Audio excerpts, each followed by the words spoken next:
بل واوره نبی صلی الله علیه وسلم چې په کومو جنگونو کې شریک شوی دی هغې ته غزوی ویل کیږي خو یو جنگ دی په هغې کې نبی علیه صلات وسلام نه دی شریک شوی بیا هم ته غزوه وی چې هغې ته ویل کیږي غزوه موته او په هغې کې نبی صلی الله علیه وسلم په مدینه منوره کې ناست دی خو هغه حالات الله تعالی هغه ته ورښودلي په مدینه کې ناست او صحابه کرامو ته چې دی نو نبی علیه صلات وسلام دا وایي پلانکې شهید شو او پلانکې چې دی نو امیر شو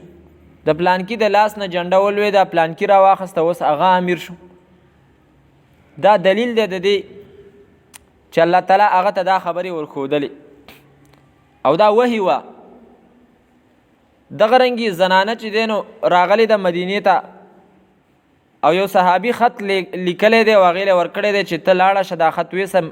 او مشرکینو ته وویوه چې نبی علیه صلات وسلام په تاسو باندې حمله کوي نبی علیه صلات وسلام حضرت علي ولیږو او ورته وفرمایل چې هغه ځای ته به لاړ شي پلانکي ځای کې به ته هغه ښځه راګیر کړي او د هغې سره دا خط دی هغه به ترې راوباسي په هغه ځای کې حضرت علي هغه چې ونیوله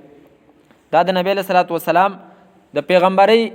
علامه او نښه او دلیل دی چې الله تعالی دته به دا خبرې په وحي باندې کله کله ښکاره کولې خو چې ورته نه ښکاره کولې نو خپل ملګري دي او لږ ځیل اخوا چې دی نو هغی د کافرو په لاس باندې شهیدان کیږي او دلته راځي نبی علیه السلام ته په مدینه کې وایي چې موږ له قاریان راکړه چې هغوی موږ ته دین راوښایي خو چې هلته ځي بیا یې شهیدان کوي خو نبی علیه السلام ته پته نه لګي دا ولې ځکه چې دلته ورته الله تعالی خبر نه کړی نو نو خبر هلته ورته چې دی نو خبر وکړو نو هلته الله هغه په هغې باندې پوه شو حضرت یعقوب علیه الصلاة والسلام چې کله د مصر نه د یوسف علیه الصلاة والسلام هغه کمیس چې هغه خپل رونو له ورکړی چې دا ویسی هغه ځای نه چې راځي نو هغه دلته په کنعان کې هغه خوشبویي د هغه د کمیس محسوسی خو دلته نږدې په کنعان کې چې کله یوسف علیه الصلاة والسلام خپل ورونو کوهي ته اچولی دی 3 ورځې په کوهي کې دی حضرت یعقوب ته پته نه لګي نو صیبه دا دې ته ویلی کېږي وحي او دې ته ویلی کېږي معجزه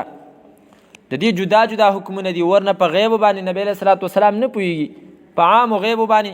څونه د قرآن کریم صریح او صفا دلیلونه او آیتونه موجود دي چې الله تعالی نبی علیه صلات وسلام ته فرمایي خلکو ته ویوه قل لا اقول لكم عندي خزائن الله ولا اعلم الغیب